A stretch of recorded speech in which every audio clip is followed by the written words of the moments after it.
วันที่ 11 มิถุนายน 2026 นี้ที่กระทรวงป้องกันประเทศทานพลเอกคำเลียงอุทาไกรสอนรองนายกรัฐมนตรีกระทรวงป้องกันประเทศแห่งสาธารณรัฐประชาธิปไตยประชาชนลาวได้ให้เกียรติต้อนรับการเข้าเยี่ยมคำนับ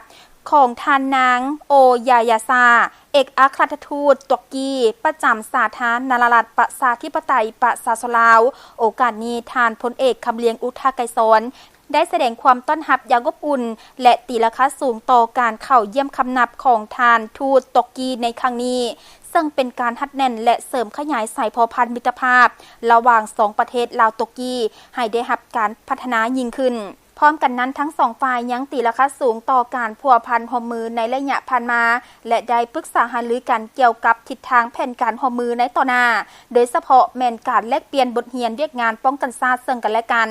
ของคณะผู้แทนขั้นต่างๆเพื่อเป็นทิศทางในการรักษาความสันติภาพและเสถียรภาพของประเทศชาติไว้ให้มั่นคงโอกาสเดียวกันทานเอกอัครราชทูตตุรกีก็ได้แสดงความขอบใจอย่างจริงใจต่อทานรัฐมนตรีกระทรวงป้องกันประเทศแห่งสาธารณรัฐประชาธิปไตยประชาชนลาวที่ได้ให้การต้อนรับอย่างอบอุ่นในครั้งนี้พร้อมทั้งยืนยันว่าจะทุ่มเทเหือแหงสติปัญญาเข้าในการเคลื่อนไหวเวียกงานทางการทูตเพื่อเป็นขวโตในการสุขยุส่งเสริมและหัดแน่นสายประพันธ์มิตรภาพระหว่าง2ประเทศก็คือ2กองทัพตุรกีและลาวให้มีความแน่นแฟ้นและมีมากผลตัวจริงยิ่งขึ้นในอนาคต